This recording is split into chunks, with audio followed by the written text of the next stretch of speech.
নাম পরিবর্তন হবে বাংলাদেশের এবং এই মুহূর্তে আমরা সেখানেই নজর রাখবো বাংলাদেশের খবরে, কেননা প্রস্তাব ইতিমধ্যে দেওয়া হয়েছে যে বাংলাদেশের নাম পরিবর্তন করার দাবি জানিয়েছে People's Welfare State of Bangladesh নামকরণ করার ইসলামী আন্দোলন দলের পক্ষ থেকে কমিশনের কাছে এই প্রস্তাব জমা দেওয়া হয়েছে। বিস্তারিত জানবো, আমাদের সঙ্গে যুক্ত হয়েছে প্রতিনিধি রাজীব দত্ত। রাজীব, কি জানতে পারছো? 5ই অগস্ট হাসিনা সরকারের পতনের পর মৌলবাদীরা বাংলাদেশ জুড়ে দাপিয়ে বেড়াচ্ছে।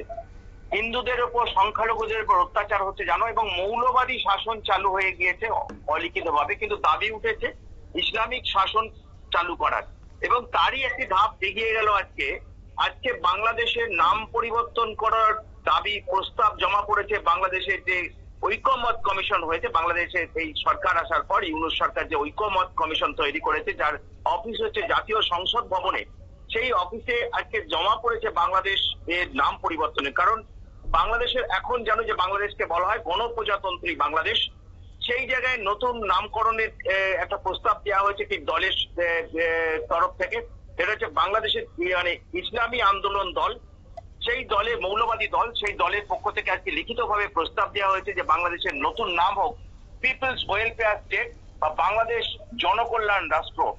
এই প্রস্তাবটা জমা পড়েছে আজকেই, কারণ তাদের বক্তব্য হচ্ছে যে বাংলাদেশের এই যে জনকল্যাণমূলক কাজ হচ্ছে সরকার করছে, তার একটা দৃষ্টিভঙ্গি যেন প্রতিফলিত হয় নামের সঙ্গে, এবং সেই কারণেই তারা আজকে নাম পরিবর্তনের দাবি তুলেছেন। এই দাবিটা আমরা বহুদিন ধরে শুনছিলাম এবং বহু মৌলবাদী সংগঠন তারা আন্দোলন করছে, তারা দাবি করছেন, তারা বিভিন্ন সময় মিটিং মিছিল করছেন।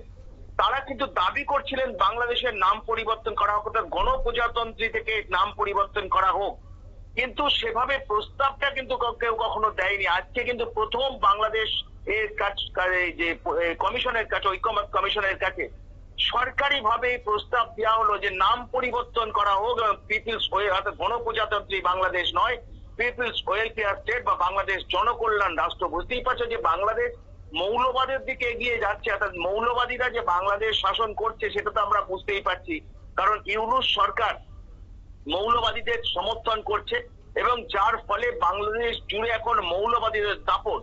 এবং জানো যে যত এই ইউনূস অন্তর্বর্তী সরকারের দায়িত্বে আসার পর যত জঙ্গি ছিল, অর্থাৎ যত তোমার জামাতের জঙ্গি ছিল বা অন্যান্য আনসার জঙ্গি ছিল, তাদের কিন্তু সবাইকে কিন্তু রিলিজ ছেড়ে দেওয়া হয়েছে এবং তারা আজকে বাংলাদেশে দাপিয়ে বেড়াচ্ছে। আইসিস জঙ্গিদের তারাও মিছিল করছে বাংলাদেশে, এবং সেই মিছিল আমরা দেখেছি যে আইসিসের যে ফ্ল্যাগ সেটা নিয়ে ঢাকা শহরে মিছিল হয়েছে।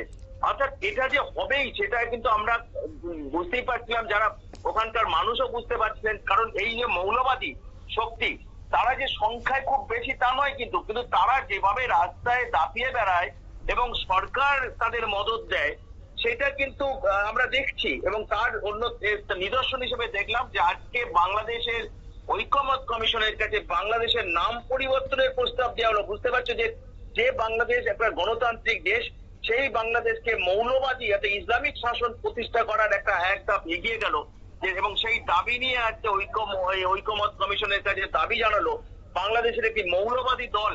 এবং এরাই কিন্তু যে কটা দল দাপিয়ে বেড়াচ্ছে মৌলবাদ জামাত, তার মধ্যে এরাও আছে বাংলাদেশ বাংলাদেশ ইসলামী আন্দোলন, এরাও কিন্তু দাপিয়ে বেড়াচ্ছে। দেখবো যে বহু সময় যে রাস্তাঘাটে আমরা দেখেছি ছবি ভাইরাল হয়েছে যে সেখানে মাইকে করে বলছে মহিলারা বেরোবেন না, বোরখার নিচে বোরখা পড়তে হবে, এটা বাধ্যতামূলক, মহিলারা বাজার যেতে পারবেন না। সেটা কিন্তু এই দলের এরা বাংলাদেশ ইসলামী আন্দোলন, এবং সেটা কিন্তু তারা ওখানকার বাংলাদেশ পুলিশের সামনে, বাংলাদেশ সরকারের সামনে, তাদের প্রশাসনের সামনে তারা এই কাজগুলো করছে। মহিলাদের বেরোতে দেয় না রাস্তায়, মহিলাদের উপর নির্যাতন হয় বেরোলে, এবং তারপর যে হিন্দু এবং সংখ্যালঘুদের উপর কি চলছে সেটা দেখছো, এখনো সেই ঘটনা প্রতিনিয়ত চলছে। যদিও ভারত সরকার বারবার দাবি করেছে যে হিন্দুদের উপর অত্যাচার বন্ধ করার জন্য ইউনূস সরকার ব্যবস্থা নিক, কিন্তু ব্যবস্থা নেওয়া দূরের কথা, ইউনূস বারবার এটা অস্বীকার করছেন যে বাংলাদেশে এরকম কোনো ঘটনা ঘটছে না এবং সাম্প্রদায়িক সম্প্রীতি বজায় আছে। এমন ইউনূসের একজন উপদেষ্টা সেও বলেছেন এরকম সাম্প্রদায়িক সম্প্রীতি আর কোথাও কোনো দেশে নেই। অর্থাৎ সেই দেশে যে এটা হবে, সেই দেশ যে মৌলবাদীর দিকে আস্তে আস্তে এগিয়ে যাবে তাতে কোনো সন্দেহ নেই।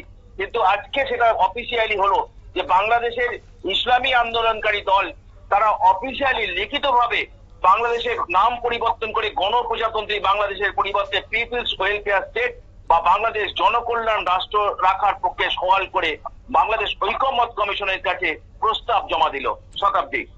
এই যে একের পর এক ইস্যু উঠে আসছে গত 5 অগাস্টের হাসিনা সরকারের পতনের পর থেকে, তারপর সেখানে উঠে আসছিল কি একদিকে তারা কিছুক্ষণ আগে বললেন, সকাল দিকে আমরা সেই খবরটা প্রকাশিত করেছেন যে বাঙালিদের মঙ্গল শোভাযাত্রা তারা নাম পরিবর্তন করার চেষ্টা চালাচ্ছেন। এবার সেখানে বলছে যে বাংলাদেশের নাম পরিবর্তন করবেন। তাহলে একটা সময় যখন তারা বলেছিল যে ইসলামিক শাসন চালু করার দাবি তারা তুলেছেন, তারই কি এবার প্রথম ধাপ বাংলাদেশের নাম পরিবর্তন করার দাবি? দেখো, অলিখিত ইসলামিক শাসন তো চলছে বাংলাদেশে। বাংলাদেশে অলিখিত ইসলামিক শাসন চলছে।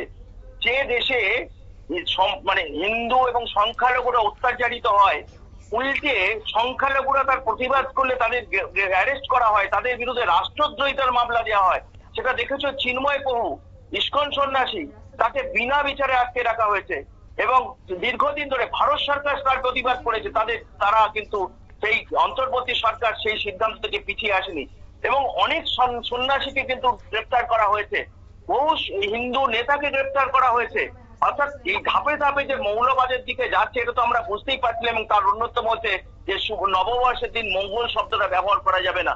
অর্থাৎ এটা ইউনূস কিন্তু তিনি ইনডাইরেক্টলি ইন্ধন যোগাচ্ছেন, তিনি তো এটার ইন্ধন যোগাচ্ছেন বলেই তো আজকে চিন্ময় প্রভু জেলে, হিন্দু নেতারা জেলে, হিন্দুরা মার খাচ্ছে, সংখ্যালঘুরা অত্যাচারিত হচ্ছে, তাদের সম্পত্তি নষ্ট হচ্ছে, হিন্দু মহিলাদের তাদের উপর ধর্ষণ করা হচ্ছে, খুন করা হচ্ছে, ধর্ম পরিবর্তন করে দেওয়া হচ্ছে, মুসলিম ধর্মে পরিবর্তন করা হচ্ছে।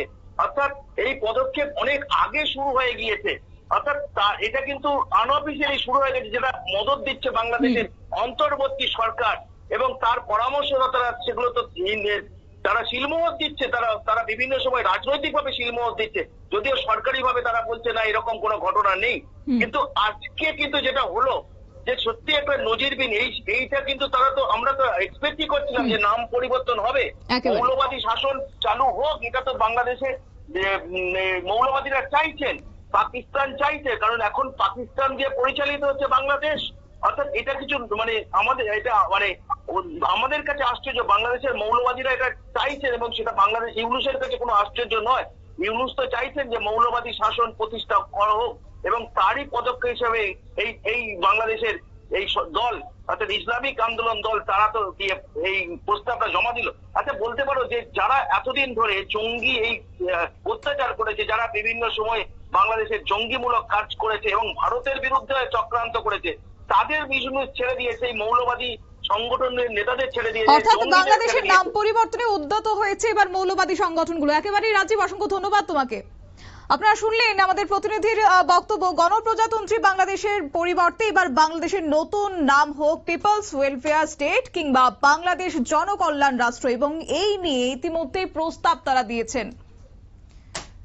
নিয়ে নিয়েছে ছোট্ট একটি বিজ্ঞাপন বিরতি, সঙ্গে থাকুন।